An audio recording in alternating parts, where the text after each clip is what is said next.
everybody, it's Samantha from Samantha's Designs. Welcome back to my channel. You're probably going to hear some background noise, and that's my kid, but just ignore him, he's playing a game. So today I'm using the June Spellbinders Kit, and I'm using some washi tape paper from Alliexpress that you can use for masking. Now this is the first time I've ever used this. It's from Alina Crafts on Alliexpress. I bought several things from her, in the past, a lot of dies and some stamps and things. This is the first time I'm ever using this, and I've never used any type of masking paper except for Post-it notes. So this is the first time. I've not tried, can't speak today. I haven't tried the Gina K masking paper. I know a lot of people use that. But I haven't ever used that. So today I decided to try this out with this stamp set because I want to make a card where I'm using some of the characters, the animals in the stamp set, but I want to then, of course, mask those out and then do a little bit of color blending on top of that. It's going to be a really simple card. So here I'm just cutting out some of the washi paper because I'm not going to need all of it, of course. And I am going to use my stamping platform here to stamp these out. Now I will tell you one thing that I learned from using this paper is that I didn't leave it enough time to dry necessarily. So I did get ink on my fingers trying to put the mask on the little critters, which was kind of annoying, to be honest. So I think next time I need to make sure I heat set it with my heat tool, or potentially, potentially just maybe use a different, like stays on or something, instead of the Memento tuxedo black ink, which is what I use, because that's usually my go-to black. But I do have stays on in my stash, and maybe next time that's what I use. So I'm kind of just lining these up, trying to figure out how close or not so close they need to be, because I'm going to fussy cut these out. I don't have the dies that go with these. In the future, I could always use my Cricut, because I've figured out how to use that offset feature to use with any of the stamps I have, which will work fine. And I'm just rubbing my tips over the top of the stamps because this is the first time I've used them. So I'm kind of conditioning them a little bit, so hopefully they'll stamp a little bit better. Usually the first time you stamp brand new stamps, if you don't do this, if they're the clear stamps like this, they don't always give a great image. And I'm making masks, so it really doesn't matter, but it's just a kind of a habit, so I just did it anyway. And so then I'm going to stamp this down on this paper. Again, it doesn't have to be a perfect image because I am going to be fussing cutting these out to use them as masks. Okay, so I'm going to speed this up and we are going to do some fussy cutting. Thanks to some great editing, we're going to be done with this fussy cutting in just a minute, guys. Did not cut out everything perfectly like on the zebra, but I got most of it. Alright, here is a piece of cardstock that I'm going to cut down to use for my card base, and I'm going to draw a line about where I want the animals to sit. It just kind of gives me a little reference point to try to line up these little critters when I'm stamping them on the piece of paper, and then I'm going to, of course, use the washi to then mask. And I am using Memento Tuxedo Black for this as well, because I am going to do some very, very, very, hear me, very simple coloring. I am not a coloring expert. I use Copics, but again, I'm not an expert. But I'm happy with what I do. It's not a big deal that I'm not perfectly great at it. It's just not my thing, and I have to be in the mood to color. I don't always color a lot of things. Sometimes maybe I'm just too lazy. That's what it is.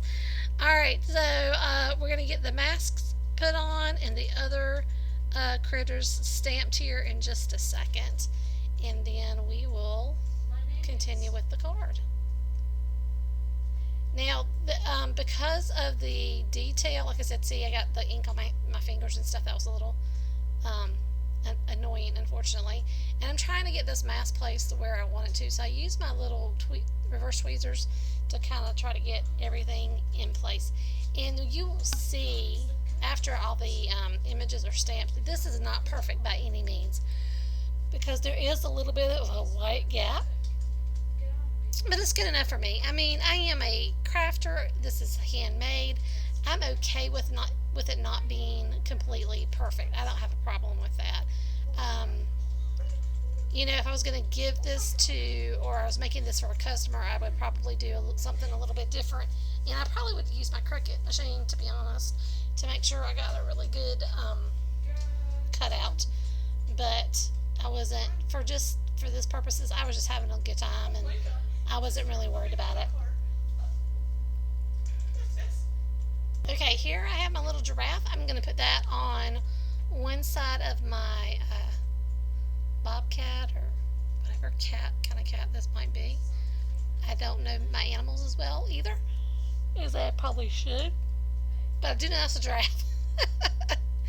Oh, I do know that's a giraffe. So I'm going to stamp him to the left of that image, and then put my zebra on my block and put him to the right of the cat, just like that. And then I'm going to get these all masked up as well. Okay, so I've got my mask put in place, and I'm going to use some Distress Oxide. I believe this is the Spice Marmalade color, and I have a blender brush. I use the cosmetic brushes. I don't buy fancy brushes from the folks who make them. I know there's several companies who do the blending brushes. I don't do that. I just use what I have, which is these. I got these at the Dollar Tree, and for what I do, they work perfectly. So what I'm just doing is making a little bit of a soft halo background behind the animals. Again, this is not the smoothest blend or anything, but I'm just making a little bit of a background for them. Nothing fancy or whatever. And it doesn't take much. You know, that's kind of the great thing about this card. It doesn't take a lot of things to make this happen. And then I have this little electric eraser that I think about Daiso, and I'm just going to use that to erase my little line that I drew earlier. Alright, so it's time to remove the masks. That's always the fun part, because it's like the big reveal. Let's see how cool we did this.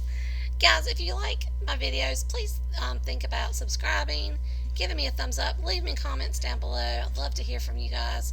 I love seeing your creations. So if you have a YouTube channel, you make cards, let me know. You know, I'm on Instagram, I'm on TikTok as well now, guys. So you can find me in a multitude of areas. And I don't always do the same thing. I also have a Facebook page, and that's usually where I do any live. So feel free to stop by any of those places and check me out. In the description below has all my information for social media. So I hope you'll think about doing that. Okay, so there's my cute little critters. Now they just need to be colored. I do not have a huge Copic stash. I have a few and then a few extra. I bought one big set. I think it has like 20 or 30. And then I bought a few others here and there. I do have the which ones I'm using, the Copic marker that I'm using there at the top. If you want to look at that. So now we're just going to color. I'm going to play some music for you, and we'll come back. Okay? See you in a little bit.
this card finished.